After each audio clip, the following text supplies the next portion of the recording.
Boa tarde, eu fico muito feliz de podermos estar aqui conversando e eu agradeço muito pelo convite que me foi feito.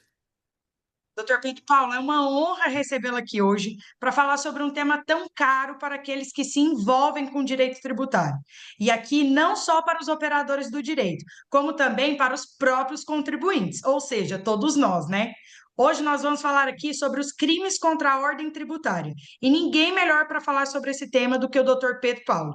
Doutor Pedro Paulo é advogado criminalista, desembargador eleitoral do TRE Goiás, conselheiro federal da OAB do triênio 2025-2027, presidente da Comissão Nacional de Defesa das Prerrogativas e Valorização da Advocacia, membro do IAB, pós-doutor em Democracia e Direitos Humanos pela Universidade de Coimbra, em Portugal, doutor PhD em Ciências Jurídicas, doutorando e mestre em Direito Constitucional pelo IDP Brasília, pós-graduado em Direito Processual Civil e Direito Civil pelo FGI PUC, Processo Penal e Direito Penal pela UFG, Direito Ambiental pela UCAM, Direito Eleitoral pelo IDP, MBA em Direito Empresarial pela FGV, atua como professor universitário e de especializações, palestrante, lecionando as matérias de Direito Processual Penal, Direito Processual Civil, Constitucional, Relações Internacionais e Direitos Humanos. Também é membro do IBC-CRIM, da Abracrim, AIDP,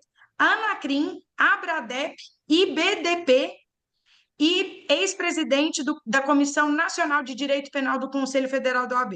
Como eu disse, gente, nós estamos diante do melhor profissional e mais competente para trabalhar sobre esse assunto. Vamos começar? Olha, Vamos, Ana, o currículo do nosso convidado, acho que ele fala por si só, né? Olha que É verdade. variedade. Exatamente. isso é invenção de moda, né? Porque eu era muito nerd, só ficava estudando, entendeu? Agora eu tenho que trabalhar um pouquinho para pôr leite para as crianças em casa, entendeu?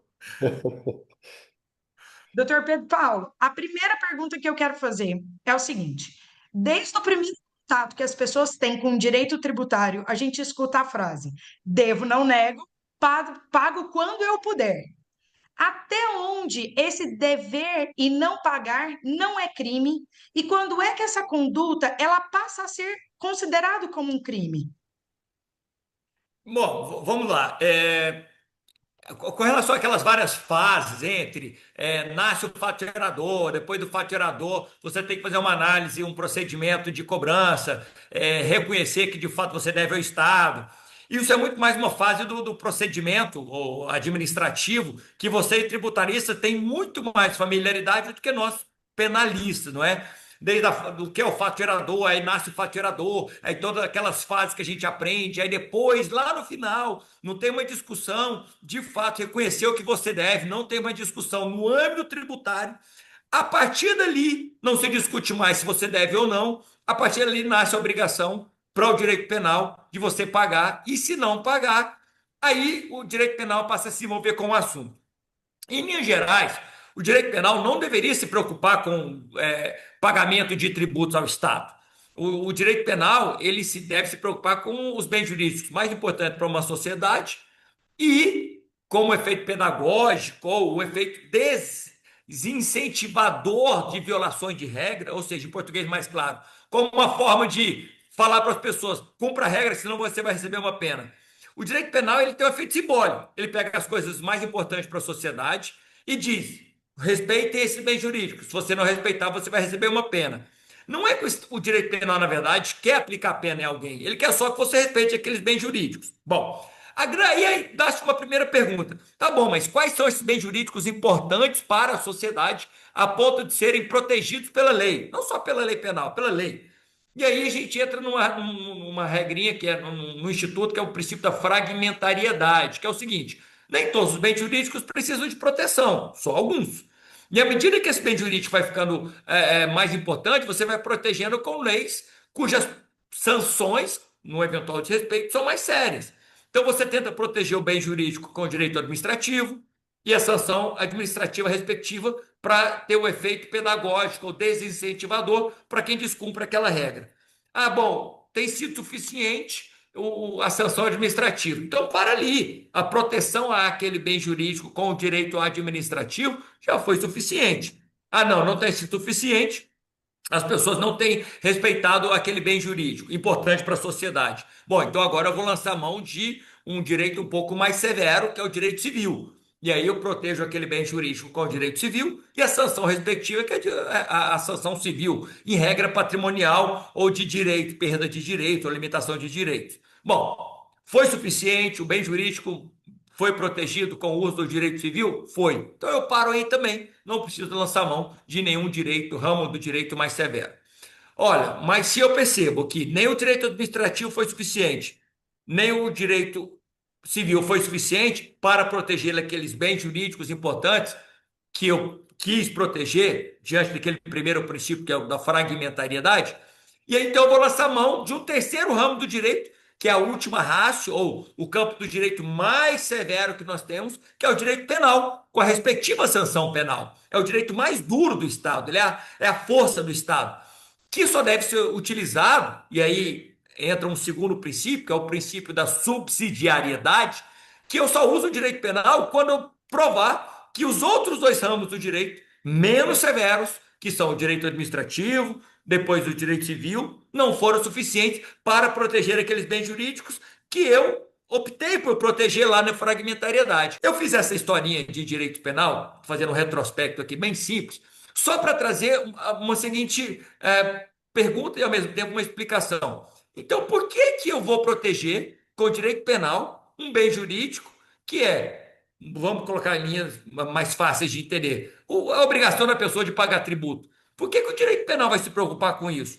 Eu não tenho direito administrativo, eu não tenho direito civil para isso, por que que eu vou levar isso para o direito penal? É uma questão política mesmo, é uma questão de política pública, política criminal, política fiscal de uma sociedade. Há vários doutrinadores, professores do mundo todo, que dizem abertamente ser um absurdo o Estado usar o aparato penal dele, polícia, Ministério Público, algema, cadeia, para obrigar a pessoa a pagar tributo. Isso é um absurdo total, porque você resolveria isso com cobranças, com execuções fiscais, bloqueio de patrimônio. Não há por que você usar o direito penal para uma situação como essa. Mas essa discussão no Brasil está superada. O Supremo Tribunal Federal, há anos atrás, já reconheceu como constitucional você reconhecer como crime quem não paga imposto. E aí é uma discussão muito mais ampla. Se você não paga imposto, você não deixa o Estado funcionar, o Estado não consegue trabalhar, o Estado não consegue fornecer segurança pública, saúde, moradia, trabalho. Então, na verdade, é um bem jurídico muito importante para a sociedade, porque se você não paga imposto, na verdade, você acaba causando mal a milhares, centenas de milhares de pessoas, que elas não têm a atenção do Estado, porque o Estado não tem dinheiro para fornecer aquilo que ele se obriga a cumprir de acordo com a Constituição. Então, é uma discussão muito mais ampla do que isso, mas o que importa é, no Brasil, se você não paga imposto, sim, há um crime previsto para isso. E não é só no Brasil, não. Em várias sociedades modernas há isso, porque os estados modernos eles precisam de dinheiro para funcionar. Então, eles começaram a impor efeitos coercitivos ou desestimuladores muito severos para que as pessoas paguem seus impostos. Então, hoje no Brasil, não pagar imposto é crime. É. Aí eu passo para um segundo momento da sua pergunta. Mas não pagou o imposto automaticamente é crime? Não.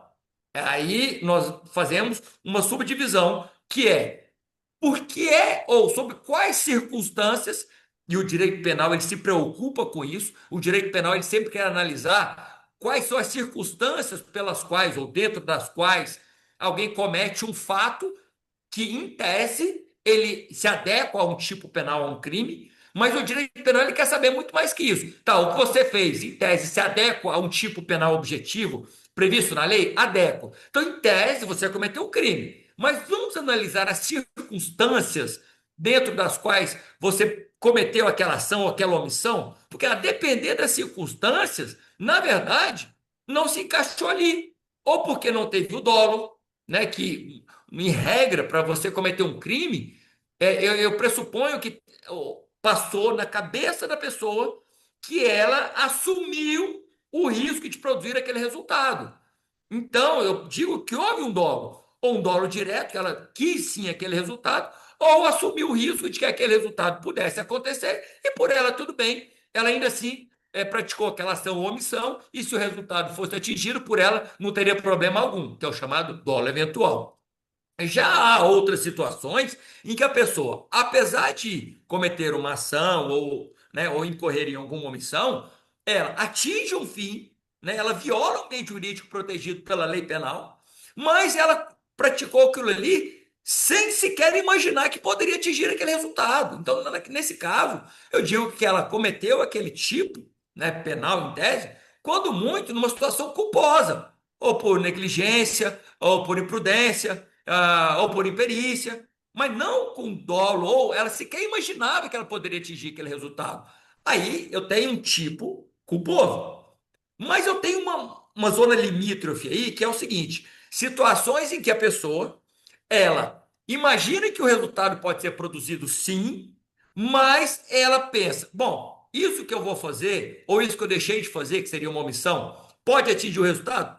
Pode. Opa, então ela sabe que aquilo que ela fez ou deixou de fazer pode gerar um resultado e pode violar um bem jurídico protegido da norma. Opa, então isso que eu faço pode causar aquilo ali. Pode. Ou se eu deixar de fazer algo, também pode ocasionar aquilo ali. Pode. Você quer que isso aconteça? Não, de jeito nenhum.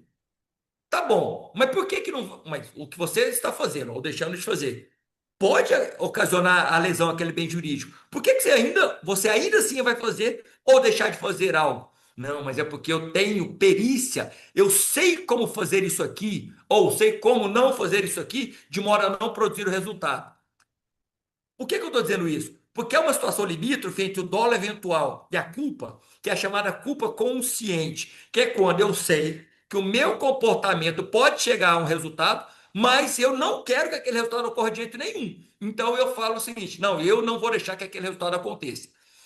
Está muito doutrina isso aqui. Então eu vou te dar um exemplo muito claro. O sujeito pega um carro e vai dirigir na rua. Ele pega o carro e anda 300 por hora na estrada. A pergunta é: a 300 por hora você pode matar alguém, não pode? Pode. Você pode bater o carro? Pode, pode. E a 300 por hora é muito mais fácil disso acontecer do que se você andasse a 50 por hora. Então você criou um risco. Beleza. Pode matar alguém? Pode. Você sabe disso? Claro que você sabe. Então você sabe que o seu ato pode matar alguém, pode causar uma lesão ao bem jurídico vida, pode cometer o crime de homicídio, mas ainda assim eu vou a 300 por hora. E eu sei que o resultado pode acontecer, mas a diferença entre o dolo eventual, que é eu posso matar alguém? Posso. E por mim tudo bem. E aí seria o dolo eventual. Para a culpa consciente, que é o vizinho ali, numa zona bem tênue de divisão, eu posso matar alguém? Posso. Mas se você quer matar alguém, você aceita esse resultado? Não, de forma alguma. Tá doido que eu quero matar alguém? Até porque se eu matar alguém, eu vou me machucar, porque eu vou bater o carro e eu vou acabar me machucando. Então eu não quero matar essa pessoa de jeito nenhum. Mas ainda assim você vai a 300 por hora? Vou. Você vai cometer uma imprudência dessa? Vou. Por quê? Porque eu sou um perito, eu sou piloto de Fórmula 1, eu sou ás no volante, o meu carro é o carro mais importante do mundo, mais seguro do mundo, então eu não vou matar essa pessoa. Então veja como, no segundo exemplo, ele, caso ele venha, infelizmente, matar uma pessoa, ele cometeu esse crime com culpa consciente e não com dolo eventual. E é totalmente diferente o rito do crime doloso para o rito do crime culposo. Por mais que ele estivesse a 300 por hora, matou alguém, sabia que podia matar, mas a grande pergunta é: o que passou na cabeça da pessoa? Você assumiu o risco de matar alguém? Não, não queria matar ela de jeito nenhum. E como você não mataria a 300 por hora? Gente, eu sou um perito, eu sou ex-piloto de Fórmula 1. Então, eu só estou trazendo esse exemplo que é mais fácil de a gente entender aqui para o tributário. Porque, às vezes, o não pagar imposto não quer necessariamente dizer que passou na minha cabeça a vontade ou o desejo de expressamente ou explicitamente ou premeditadamente não pagar o imposto. Às vezes eu não paguei o imposto porque eu não sabia que eu tinha que pagar. Eu não sabia fazer o cálculo. Eu não sabia exatamente qual era a lei aplicável. Ou numa excludente qualquer, eu não tinha dinheiro mesmo para pagar, eu tinha que optar, ou pagava funcionário, ou pagava imposto, ou pagava fornecedor para continuar funcionando, para continuar dando emprego, ou pagava imposto. Ou, na verdade, eu fiz a conta de alíquota errado, achava que minha alíquota era 7, na verdade era 20%, e eu paguei bonitinho, mas com a alíquota de 7, não de 20. Então, há várias situações que podem acontecer, várias circunstâncias que envolvem a mera sonegação de tributo. Então, o fato de eu não pagar isoladamente ou fazendo um recorte, não necessariamente enseja o reconhecimento de um ilícito penal ou de uma sonegação tributária. Então, vejo como é uma discussão muito mais ampla. E às vezes você está recorrendo, vai para o CARF, vai para o CAT, você está discutindo judicialmente a constitucionalidade ou não de um imposto. Tudo isso influencia para dizer se houve ou não dolo nessa eventual sonegação tributária. Espero que eu tenha respondido a sua pergunta. Fui longe, mas é que eu quis fazer um apanhado geral aqui para nós entendermos o que de fato é uma ou não, o que pode ser ou não uma sonegação.